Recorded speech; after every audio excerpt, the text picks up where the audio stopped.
नमस्कार। मैं doctor Baba Shaikh, Pune college of art science and commerce, camp Pune. प्रिय छात्रों, आज हम हिंदी का चर्चित उपन्यास दौड़, इस उपन्यास के बारे में हम चर्चा करने जा रहे हैं। छात्रों, दौड़ ये उपन्यास ममता कालिया का उपन्यास है और यह उपन्यास यह आकार से बहुत छोटा है, किंतु विषय एवं आशय से बहुत ही गंभीर है। इस उपन्यास में वर्तमान समय एवं समाज की प्रमुख समस्याओं को केंद्र में रखा गया है। घर परिवार का हर सदस्य अपने परिवार से कटता जा रहा है। महानगर के समुद्र में आज मनुष्य अपना अस्तित्व खो चुका है, क्योंकि आज हम देखते हैं हर एक अपने करियर के प्रति, अपने जीवन में किस तरह सफल हो जाए, इसलिए रात दिन भागदौड़ कर रहा है। शहर की जिंदगी यांत्रिक है और इस यांत्रिक युग में रहकर मनुष्य भी यंत्र के समान बन गया है। अर्थात मनुष्य यह संवेदनाहीन बन गया है, क्योंकि उसके सामने एक लक्ष्य है, एक टारगेट है। इस उपन्यास में प्रतिनिधित्व करने वाले प्रमुख पात्र हैं पवन पांडे, शरद, जैनम, दीपेंद्र, रोजविंदर सिंह, शिल्पा काबरा, अनुपम, अभिषेक शुक्ला आदि पात्र। यह सभी महानगरीय सभ्यता में घुल मिल गए हैं, क्योंकि हम आज देखते हैं गांव में कोई रहना नहीं चाहता। जैसे कि बापूजी ने कहा था कि गांव यानी असली जो हमारा भारत है वह गांव में रहता है, किंतु हर एक नए युवक को आज शहर की ओर आकर्षण बन गया है। शहर की झगमगाहट वाली जिंदगी उनको आकर्षित करने जा रही है, क्योंकि 21वीं सदी यह वैश्वीकरण का युग है और इसमें उपभोक्ता संस्कृति, बाजारवाद तथा शहरीकरण आदि प्रवृत्ति से प्रभावित होती हुई दिखाई देती है। छात्रों, इन प्रवृत्तियों का सबसे अधिक मात्रा में अगर प्रभाव किस पर हुआ है तो वो हमारे पारिवारिक जीवन पर। परिवार आज धीरे धीरे विभक्त होते जा रहा है, क्योंकि इसका सीधा असर वैश्वीकरण और बाजारवाद के कारण ही हुआ है। आज हम देखते हैं उपभोक्ता नामक संस्कृति को नया एक जन्म दिया है, इसलिए हमने चलना छोड़ दिया है और भागना सीखा है। आज यह पूरे विश्व में यह स्थिति दिखाई देती है। छात्रों, आज मनुष्य सभ्यता के उस मोड़ पर खड़ा है जहां चौह और बाजार ही बाजार है। समकालीन दौर में वस्तुएं बोलती है और इंसान चुप्पे साधे हुए हैं। समय के साथ बाजार की चमक और गति बढ़ती जा रही है। वस्तुओं की बढ़ती संख्या के साथ साथ वस्तुओं की टकराहट महासमुद्र तैयार कर रही है। आज हम देखते हैं विश्व बाजार के आतंक ने स्वाभाविक व सामान्य को हाशिए पर धकेल दिया है। आज ऐसा दौर है कि जब बेचने वाला ज्यादा से ज्यादा मुनाफा कमाना चाहता है, बाजार में सिर्फ खरीदने व बेचने वाला का बोलबाला है। मानवीय मूल्यों को ताक पर रखा जा रहा है और मानवीय संवेदनाएं आहिस्ता आहिस्ता बाजार की संवेदनाओं में तब्दील होती जा रही है। छात्रों, मैं आपसे ये कहना चाहता हूं, ये जो वैश्विक बाजार जो है, इस वैश्विक बाजार में हम आप सभी यानी बच्चे से लेकर बुजुर्गों तक हर एक इस दौड़ में दौड़ रहा है। इसलिए हमारे हिंदी के प्रसिद्ध कवि केदारनाथ सिंह ने लिखा है, लगभग 600 साल पहले कबीर ने इस दुनिया को हाट कहा था।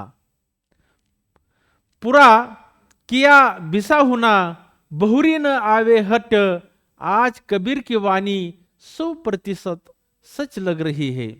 जब हम समाज और संबंधों को बाजार में तब्दील होते देख रहे हैं कि किस तरह की समस्या हमारे सम्मुख आके खड़ रही है। आज हम देखते हैं आज प्रासंगिक तौर पे कि आज पिता और बच्चों के व्यवहार, आज माता पिता और जो एक संयुक्त परिवार था, आज वो किस तरह बिखरा हुआ नजर आ रहा है।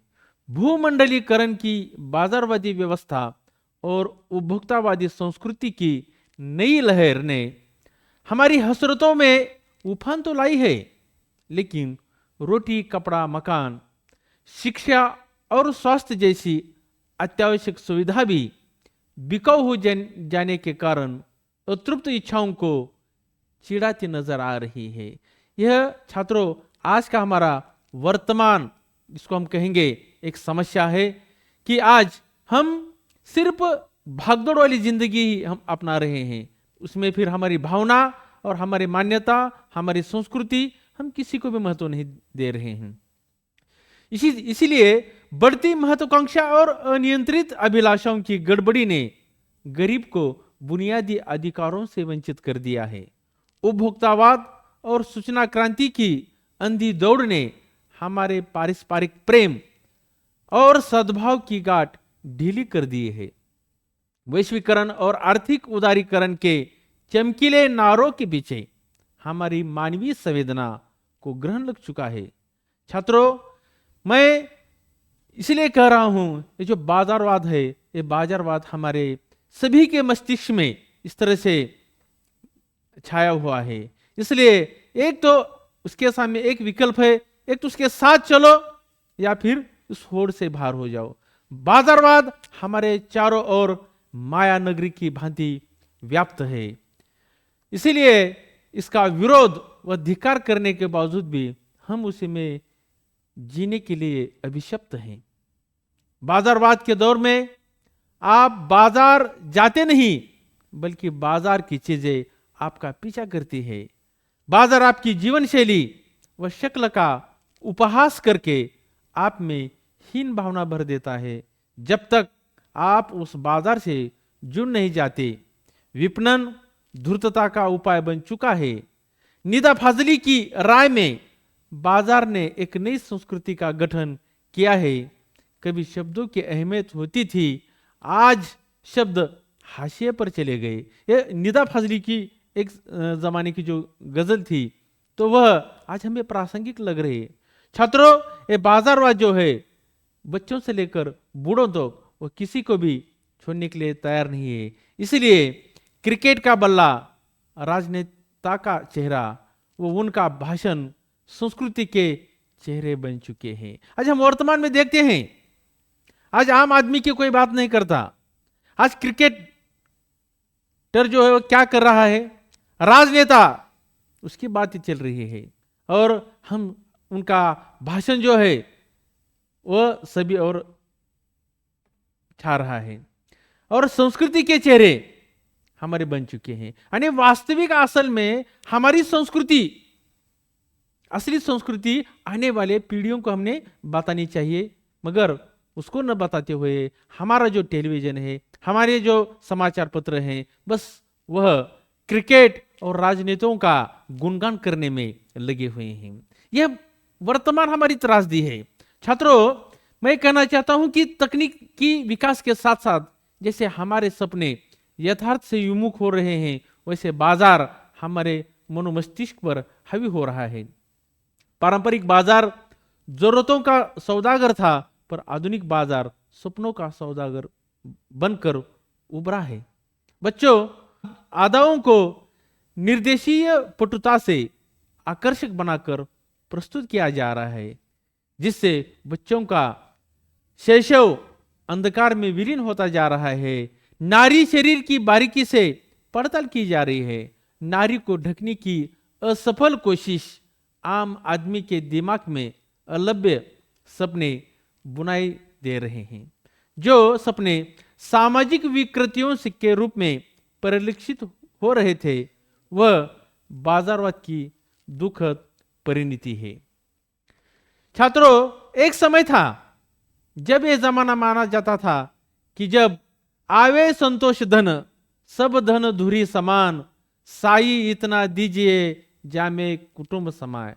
यानी कबीर की ये पंक्तियां लोगों के सम्मुख आदर्श रचती थी, परंतु मगर आज की पीढ़ी के धन सिद्धांत को आदर्शवादी धरातल पर मिला गया है। बाजारवाद हर व्यक्ति के जीवन को अंदर तक प्रभावित कर रहा है। हमारे दैनिक जीवन पर बाजारवादी संस्कृति हावी हो चुकी है। क्यों? क्योंकि हर एक उसके पीछे रात दिन दौड़ रहा है। छात्रों, बाजारवाद ने कुछ खास वर्गों के लोगों का ही भला किया है और आम जनों के लिए यह एक विभीषिका बनकर आया है। आज पूरी दुनिया पर बाजारवाद का संकट गहराता जा रहा है। बाजार बहुत तेजी के साथ प्राकृतिक व गैर प्राकृतिक संसाधनों पर कब्जा जमाता जा रहा है। उत्पादन शक्ति से लेकर उत्पादित वस्तु तक सभी बाजारवाद की गिरफ्त में शामिल हो गए हैं। यहां तक कि इंसान भी बाजार की एक वस्तु बनकर रह गया है। यानी मनुष्य को भी लगने लगा है कि आज देखते हैं कि मनुष्य को भी बाजारों में बेचने जा रहा है। हम देखते हैं कि वर्तमान समय में जैसे कोई क्रिकेटर को कोई बड़ा धनवान व्यक्ति उसे खरीद लेता है 10 लाख में, 20 लाख में, 1 करोड़ में, 2 करोड़ में, 5 करोड़ में, और वहां पे भी उनकी बोली लगाई जा रही है। उसी तरह बाजारवाद ने आज विश्व धर्म को आर्थिक रूप से जोड़ दिया है, पर रागात्मक संबंधों को उधेड़ दिया है। किसानों और मजदूरों की हालत पर कौन से लेखक अपनी कलम घिस रहा है? आज महाविद्यालयों और विश्वविद्यालयों में परंपरागत पाठ्यक्रम पढ़ाए जा रहे हैं जिसमें वर्ण व्यवस्था को बढ़ावा मिल रहा है।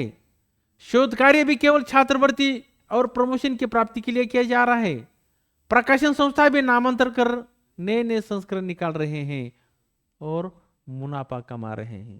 यानी कहने का तात्पर्य यह है कि हर एक व्यक्ति, चाहे विश्वविद्यालय हो, चाहे छात्र हो या फिर प्रकाशन संस्था हो, उनके सामने सिर्फ मुनाफा कमाना लक्ष्य बन गया है।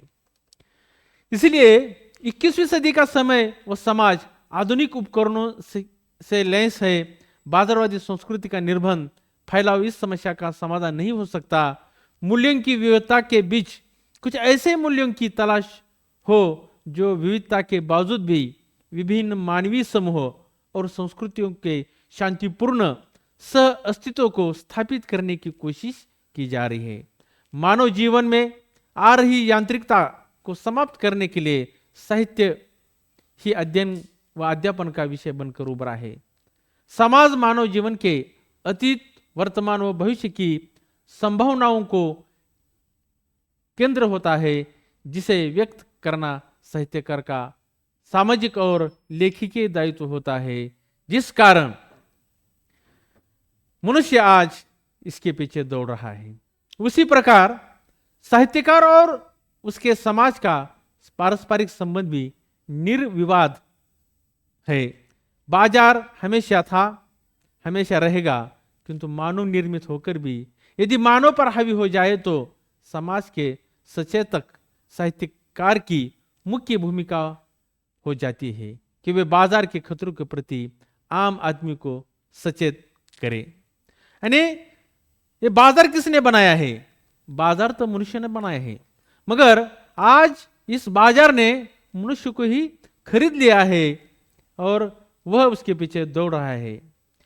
महिला लेखिकाओं ने बाजार की विद्रूपताओं का पर्दाफाश किया है। उन्होंने बाजारवाद की अमानवीयता को परत दर परत उधेड़ दिया है। उनका मानना है कि ऐसा असंवेदनशील समय आज से पहले कभी नहीं था। आज बाजार के नियम सामाजिक मूल्यों पर हावी हो गए हैं। बाजारवादी शक्ति अपनी ताकत से महाशक्ति बनाकर बाजार के तिलस्म का सृजन कर मनुष्य को मनुष्य रहने नहीं देती और उसे हृदयहीन मशीन में परिणत कर उसका उत्पाद बनाती देती। आज हम देखते हैं हमारे जो नवयुवक नौजवान जिसकी उम्र 25 से लेकर 35 साल तक है, ऐसा कहा जाता है कि आज विश्व में सबसे अधिक युवक हमारे भारत देश में हैं। छात्रों में कहना चाहता हूं, कोई अगर 12 घंटे 14 घंटे अपना लक्ष्य अपना टारगेट बनाने के लिए अगर कोई काम करता है और वह 10 या 15 साल में निर्जीव हो जाता है या काम करने के लायक नहीं होता, तो वह यानी कम उम्र में भी आज उसको नई नई बीमारियां और इस तरह की समस्याओं का सामना करना पड़ता है। इसलिए ममता कालिया जो इन्होंने 21वीं सदी की आर्थिक उदारीकरण और युवा पीढ़ी की बदलती मानसिकता को यहाँ पे दर्शाने का प्रयास किया है। वर्तमान दौर में हम देखते हैं कि इस उपन्यास में नवधनाढ्य वर्ग की नई पीढ़ी के चरित्र के माध्यम से हिंदी साहित्य में एक प्रतिमान कायम किया है। सुशिक्षित और संस्कार युक्त चरित्र रेखा और राकेश को अपने पुत्र पवन और सघन की बाजारवाद की अंधी दौड़ में संवेदनहीन, मूल्यहीन, नैतिकताहीन जीवन शैली रास नहीं आती है। निजी जीवन में भी व्यावहारिकता को महत्व देने वाला पवन माता पिता की असहमति को रौंद कर स्टेला जैसी अत्याधुनिक और संगणकीय दुनिया की नारी से वैवाहिक संबंध कायम करता है। स्टेला बाजारवाद की नीतियों को जानती है, उसने आज उसको आत्मसात किया है। वह कामयाबी के दौड़ में पवन की भागीदार बनती है। पवन स्टेला के बारे में कहता है कि जो गुण है इस लड़की के उन्हें देखो, कंप्यूटर विजर्ड है ये, इसके पास बिल गेट के हस्ताक्षर से चिट्ठी आती है। तो आज हम देखते हैं हमारे कुल में, हमारे संस्कृति में, हमारी जाति में, हमारे धर्म में अपनी जाति की लड़की से शादी करना ये पुराने बुजुर्गों का कहना था। मगर आज के वर्तमान जो नवयुवक हैं उनका लक्ष्य है कि बाजारवाद में अगर रहना है, भौतिक सुविधाओं को अगर आपको प्राप्त करना है, अच्छी रहन सहन और सुख सुविधा आपको पाना है, तो आपको आपकी तरह आपकी साथ ही करियर करने वाली और पैसे कमाने वाली लड़की से उसको शादी करना है। उसको किसी जाति, धर्म और पंथ से कोई लेना देना नहीं है। ये आज का युवक है। और छोटा जो उनका पुत्र है रेखा और सुरेश का, तो वो पुत्र सघन भी ताइवान में सॉफ्टवेयर कंपनी में नियुक्ति पाता है। यानी 2 बच्चे हैं, 2 लड़के हैं। उनको लगता है कि माता पिता का इस तरह बुढ़ापे में दोनों का सहारा हो जाएगा, मगर ऐसा होता नहीं है। वह भी सॉफ्टवेयर कंपनी में नियुक्त है। अपने बेटों की दौड़ रेखा और राकेश को असहाय स्थिति में धकेल देती है। दौड़ उपन्यास बाजारवाद, उपभोक्तावाद और व्यावसायिकतावाद की दौड़ में विनिष्ट मानवीय संबंधों का मूर्त रूप माना जाता है। व्यावसायिकता से आजीविका पैदा होती है, जो कि पारिवारिक संबंधों को और संबंधों की भावात्मकता को मृतप्राय कर देता है। ममता कालिया जी ने इस उपन्यास में महानगरी मानसिकता का चित्रण किया है। साथ ही उपन्यास के लगभग सभी पात्र शिक्षित एवं रोजगार प्राप्त हैं। उपन्यास में माता पिता रेखा और राकेश बच्चों के बाहर चले जाने के बाद अकेले हो जाते हैं। माता पिता अच्छा जीवन सुख से बिताने के लिए के बजाय कल आने वाली समस्याओं से भयभीत है। बच्चे जब पास रहते हैं तब कड़वी बातें कहकर उनका दिल दुखाया जाता है, और जब वे दूर चले जाते हैं तब उनकी चिंता करते हैं। आधुनिक युवकों के बारे में लेखिका लिखती है, अनिवासी और प्रवासी केवल पर्यटक और पंछी नहीं होते, बच्चे भी होते हैं। वे दौड़ दौड़ कर दर्जी के यहाँ से नए सिले कपड़े लाते हैं। सूटकेस में पानी, सूटकेस में अपना सामान और कागजात जमाते हैं। मनी बेल्ट में अपना पासपोर्ट, वीजा और चंद डॉलर रख रवाना हो जाते हैं। अनजान देश प्रदेश के सफर पर माता पिता को सिर्फ स्टेशन पर हाथ हिलाते छोड़कर चले जाते हैं। तो यह हमारे आज के वर्तमान युवकों की स्थिति है। आधुनिक युगों की वास्तविकता यह है कि यहाँ पे इस उपन्यास में यथार्थ, मार्मिक, हृदयस्पर्शी लगता है। जीवन संघर्ष बच्चों के लिए सहज और चुनौतीपूर्ण है, मगर माता पिता के लिए बोझ बन चुका है।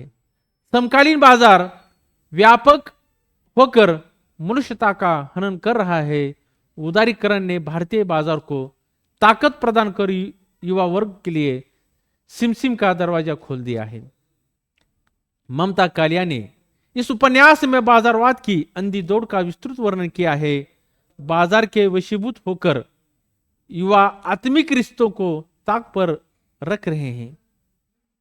पवन के एमबीए के अंतिम वर्ष में 4-5 कंपनियां उनके संस्थान में आती है। पवन पहले इंटरव्यू में चुना जाता है। पवन घर से 1800 किलोमीटर दूर अहमदाबाद में नौकरी करने के लिए जाने की बात करता है। तब माँ बाप नाराज हो जाते हैं। वे चाहते हैं वही उनके पास रहकर नौकरी करे, पर पवन उनको कहता है यह मेरे लायक सर्विस कहाँ। यह शहर तो बेरोजगारों का शहर है। ज्यादा से ज्यादा नूरानी तेल की मार्केटिंग मिल जाएगी। माँ बाप समझ गए कि उनका शिखर चुंबी बेटा कहीं और बसेगा, लेकिन फिर भी पिताजी पवन से कहते हैं कि दिल्ली तक भी आ जाओ तो सच दिल्ली आना जाना बिल्कुल मुश्किल नहीं है। हर महीने तुम्हें देखने तो लेंगे, या कोलकाता चले जाओ। यानी यहाँ पे वो अपने बेटे को दूर भेजने के लिए तैयार नहीं है। वो उनको लगता है दिल्ली और कोलकाता अपने शहर से नजदीक है, तो वहां हम आने के लिए हमारे लिए आसानी हो जाएगी, इसलिए उनसे विनती करते हैं। किंतु उसके लिए महत्वपूर्ण है उसका करियर। कलकत्ते को ही ले लीजिए, कहने का महानगर है पर मार्केटिंग की दृष्टि से एकदम लद्दड़। कलकत्ते में प्रोड्यूसर्स का मार्केट है, कंज्यूमर्स का नहीं। मैं ऐसे शहर में रहना चाहता हूं जहां कल्चर हो, न हो कंज्यूमर कल्चर जरूर हो। मुझे संस्कृति नहीं, उपभोक्ता संस्कृति चाहिए, तभी मैं कामयाब रहूंगा। यानी पवन यानी आधुनिक जो हमारे छात्र हैं या नई जनरेशन है, वो कहती है उनको जहां कल्चर हो न हो उन्हीं को लेना देना है, मगर कंज्यूमर कल्चर जरूर होना चाहिए। जहाँ पे उपभोक्ता वाली संस्कृति होनी चाहिए। पवन का जीवन विषयक दृष्टिकोण साफ है कि वह मंजिलों के लिए संघर्ष तो करना ही पड़ेगा। उसकी लाइन में चलते रहना ही उसकी तरक्की है। वह जिस दुनिया में है वहां एथिक्स नहीं, प्रोफेशनल एथिक्स की जरूरत है। पवन के विचार युवा पीढ़ी के लिए सिर्फ कामयाबी संबंधी विचार हैं, जो कि बाजारवाद की देन है। पवन के बारे में पिता राकेश के विचार समाज को सचेत करने वाले हैं। पवन के बहाने एक पूरी युवा पीढ़ी को पहचानो। यह अपनी जड़ों से कट कर जीने वाले लड़के समाज की ओर तैयार करेंगे। आज मनुष्य कर्तव्य, मूल्य, मान्यताओं और जरूरतों को नजरअंदाज करता हुआ बाजार के नियमों से संचालित होने लगा है। ममता कालिया का उपन्यास दौड़ यह उपभोक्ता भूमंडलीकरण और उत्तर आधुनिक समय का दर्दनाक आख्यान है। इसलिए खगेंद्रनाथ ठाकुर इस उपन्यास के बारे में लिखते हैं, लेकिन आकार में ही लघु है। यह कथा, कथ्य, चरित्र, शिल्प, शैली, भाषा आदि के सम्मानित रूप में यह आज की एक महान रचना है। माँ बेटे के घर रिश्ते में भी बाजारीकरण घुस आया है, यानी समकालीन दौर में मानो महंगा उपहार देकर स्वयं हल्का हो गया है। यानी इस उपन्यास के बारे में ये कहा जा रहा है कि आज माँ बेटी के भी रिश्ते में भी बाजार यहाँ पे घुसा हुआ है। पवन की माँ रेखा जब पुत्र और बहू को मिलने सौराष्ट्र जाती है तो दोनों माँ को खुश करने के लिए महंगे दाम की चद्दर उपहार स्वरूप देते हैं, तो रेखा इनकार कर देती है। तो पवन कहता है कि आपको पता है हमारे 3000 रुपए इस गिफ्ट पर खर्च हुए हैं। इतनी कीमती चीज की कोई आपको कद्र नहीं। आपको जब बच्चे माँ बाप के पास घर आते तब आप बदलती मानसिकता का प्रकाशन करते हैं। यहाँ पवन यानी जो वस्तु है जो अपनी माँ के लिए गिफ्ट लाया है, वो उसकी कीमत बताकर अपनी माँ को नाराज करता है। जाने दिन उसने माँ के नाम 20,000 का चेक काटा। माँ, हमारे आने से आपका बहुत खर्चा हुआ है, यह मैं आपको पहली किस्त दे रहा हूं, वेतन मिलने पर और दूंगा। बच्चे माता पिता के ममतों का मोल लगाने लगे हैं, जो कि बाजारवाद का भी प्रतिफल यही है। पाश्चात्य कॉलोनी के गुप्ता दंपति अपने अनुभव और आधार पर बच्चों की सच्चाई का कथन करते हैं, तब रेखा और राकेश उसे मानते नहीं है। अपने बच्चों पर भरोसा होने के कारण उन्हें लगता है कि बच्चे कुछ नहीं सीखकर अपने देश वापिस आ जाए। विदेश जाकर बच्चे वहां के ऐशो आराम और पाश्चात्य संस्कृति अपनाते हैं। अपने देश, अपना शहर, अपना घर जेल की तरह उन्हें लगता है। दोनों बच्चे नौकरी की वजह से दूर जाने के बाद राकेश और रेखा को अपना घर वनवास की तरह लगता है। रामायण की कथा में पिताजी बच्चों को वनवास भेजते हैं, मगर आधुनिक काल में बच्चे विदेश जाते हैं और माता पिताजी वनवास भुगतने लगते हैं। कालचक्र को उल्टा घुमाया जा रहा है। कॉलोनी में सभी माँ बाप की ही हालत है। ममता ने इस कॉलोनी का नाम बुड्ढा कॉलोनी रख दिया है। युवा समीक्षक कृष्ण मोहन लिखते हैं कि 20वीं सदी के अंत में भारतीय समाज के सबसे गहरे सांस्कृतिक संकट का आख्यान ये दौड़ उपन्यास है। हमारा समाज ऐसे चौराहे पर खड़ा है जहां से एक रास्ता बहुराष्ट्रीय कंपनियों की चरम उपभोक्तावादी संस्कृति के अंधे कुएं की ओर जाता है, तो दूसरा संस्कार, सुरक्षा और सामंती समुदाय की पुरानी खाई की ओर। दोनों एक दूसरे के कमजोरियों को से ताकत पाते हैं। तीसरा रास्ता भी मिलता नहीं। ऐतिहासिक मुकाम को दर्ज करने के लिए तरल आवेग और गहरे मानवीय संस्पर्शों को इस उपन्यास दौड़ में दिखाई देता है। इस दौड़ की कॉलोनी में अकेली रह गई माँ जब स्वर्ग सिधार जाती है तो विदेश से उनका पुत्र आने के बारे में असमर्थ जताता है। उस समय कॉलोनी वासी श्रीमती सिद्धू कहती है कि मैं किसी को बेटा बनाकर सारे काम करवा लूंगी। ऐसी भी कभी हो कि रेडीमेड बेटे मिल जाए, यह भी कहाँ मुमकिन है। बाजार में सब चीज मोल मिलती है पर बच्चे नहीं मिलते। ऐसा ही पता होता है कि 25 बरस पहले परिवार नियोजन क्यों करते, होने देते और 6 बच्चे एक तो अपने पास रहता। इस उपन्यास में ममता जी ने मनुष्य के पारंपरिक संबंधों की परंपरा और वर्तमान संबंधों के अंतराल की सूक्ष्म पड़ताल की है और बाजारवाद की अंधी दौड़ का यहाँ पे प्रतिपादन किया है। छात्रों, इस महानगर के समंदर में आज का मनुष्य किस तरह अपना अस्तित्व खोता जा रहा है, इसके बारे में यहाँ पे ममता कालिया ने हमें बताया है। बच्चे से लेकर बूढ़ों तक सभी इस संस्कृति के इशारों पर नाच रहे हैं। 21वीं सदी वैश्वीकरण, वो भोक्ता संस्कृति, बाजारवाद और शहरीकरण आदि प्रवृत्ति से प्रभावित होती दिखाई देती है। इसके कारण सबसे अधिक मात्रा में प्रभाव आज के पारिवारिक जीवन पर पड़ा है। ग्लैमर तथा भौतिक सुविधा के कारण ही पवन को अपना करियर महत्वपूर्ण लगता है। शहर में रहना चाहता हूं जहां कल्चर ना हो। राजुल का इसमें कैरेक्टर है राजुल का ऐसा लगता है कि हिंदुस्तानी मर्द को सिर्फ शादी के सारे सुख चाहिए, बस जिम्मेदारी नहीं चाहिए। मेरा कहना है, यानी ये भी कमाने वाली है, वो भी खुद पैसे कमाती है, आईटी में है। वो कहते हैं कि मेरा कितना हर्ज हुआ, अच्छी भली सर्विस थी, सर्विस छोड़नी पड़ी। मेरी सब कलीग्स कहती थी राजुल शादी करके अपनी आजादी चौपट मत कर, कुछ नहीं होगा। यानी आज की इस नई जो महिला है जो आईटी में काम करती है, उसकी ये मानसिकता है। वो कहती है डबल इनकम नो किड्स, यानी दोहरी आमदनी, बच्चा नहीं चाहिए। मैं सेंटिमेंट के चक्कर में फंस गई, यानी भावना में बह गई, और महानगर की यांत्रिक जिंदगी इस तरह की होती है। इसी तरह इसमें पति पत्नियों में जिस तरह के दरार आज हम देखते हैं कि दोनों कमाने वाले हैं, तो पत्नी भी कहती है कि मैं तुझसे कम नहीं हूं। इसलिए अत्यधिक धन, वेतन, ग्लैमर तथा भौतिक सुविधा की प्राप्ति की असीम लालसा से वह लगातार विभिन्न कंपनियों में नौकरियां करती है। पवन की तरह शरद जैन भी अहमदाबाद में बूट पॉलिश की कंपनी में काम कर रहा है। रोजविंदर कौर प्रदूषण पर प्रोजेक्ट रिपोर्ट तैयार कर रहा है। अभिषेक शुक्ला विज्ञापन कंपनी में काम कर रहा है। उसकी पत्नी राजुल, छोटा बेटा अंकुर है। अभिषेक के साथ साथ राजुल की मॉडल के चुनाव को लेकर अनबन होती है।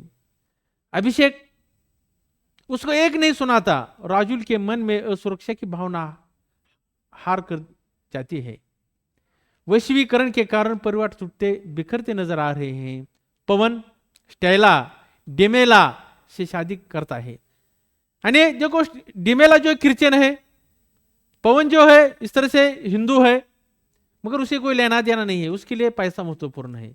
इससे सर्वप्रथम पवन के माता पिता इसको इनकार करते हैं, लेकिन अंत में उन्हें अपने बेटे के सामने हार माननी पड़ती है। एक नया कल्चर हमारे भारत में आया है या दुनिया में है कि लिव इन रिलेशनशिप, यानी वैश्वीकरण के कारण आईटी सेक्टर में स्वच्छता और पैसों के बल पर नौजवान लड़के लड़कियां शादी से पहले एक साथ रहने लगे हैं। यह हमारी संस्कृति को शोभा नहीं देता है। पवन स्टेला से विवाह कर लेता है, किंतु दोनों अलग अलग शहरों में बच जाते हैं। पवन को ना अपने माता पिता की पड़ी है ना छोटे भाई की, उसे तो बस अपनी कंपनी की चिंता है।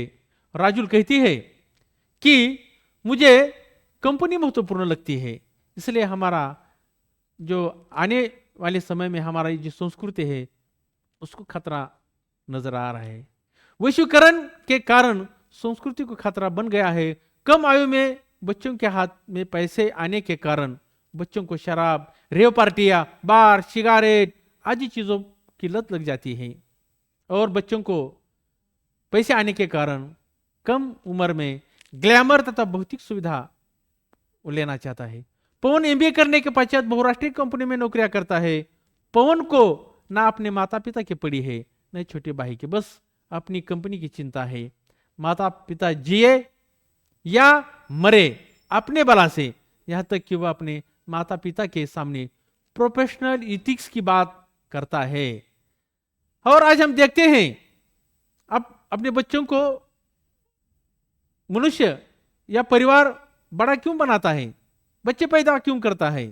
छात्रों, आपको याद रखना है, आप भी एक दिन इस समस्याओं से गुजर जाएंगे। तो माता पिता का एक लक्ष्य होता है, वो सोचते हैं कि मेरे बच्चे बुढ़ापा का सहारा हो जाएंगे, मगर आज वर्तमान में हम देख रहे हैं कितने अनाथ आश्रम बने हुए हैं, और वहां पे वृद्धाश्रम में अपने माता पिता को लोग रख रहे हैं, और इसलिए बुढ़ापा एक समस्या बन गई है। पवन तथा स्टेला का अपने घर परिवार वालों के साथ व्यवहार देखकर ऐसा लगता है कि युवा पीढ़ी का माँ बाप के साथ का व्यवहार बाजारू बनता जा रहा है। आज के युवा पीढ़ी के संदर्भ में धीरेन्द्र आस्थाना ने कहा है, यह साहित्य और संस्कृति के बीच पल बढ़कर जवान हुई पीढ़ी नहीं है, ये इंटरनेट, ईमेल, सर्फिंग के समय की सरगम है। पिता राकेश सोचते हैं ये केवल पवन ही नहीं, पवन जैसे अनेक युवाओं की समस्या है। यहाँ रिश्ते बाजार में खड़े दिखाई देते हैं। यांत्रिक युग में रहकर मनुष्य भी यंत्र के समान बन गया है। घर के बच्चों को अपने आप संस्कारों की शिक्षा मिल जाती थी, लेकिन आज माँ बाप से लेकर पास पड़ोस तक इंटरनेट, कंप्यूटर, ईमेल तथा केवल करियर से जुड़ी बातों की चर्चा हो रही है। कहना सही होगा कि आधुनिक युवा पीढ़ी केवल यंत्र बनकर अपनी तरक्की कर रहा है। ऐसे तरक्कीराम युवा पीढ़ी में पारिवारिक रिश्ते नाते में कोई भावनात्मक संवेदनात्मक स्वर की अनुगूंज सुनाई नहीं देती है। यह समय था जब घर में रामायण, महाभारत तथा कई संस्कारक्षम ग्रंथों का पठन हुआ करता था।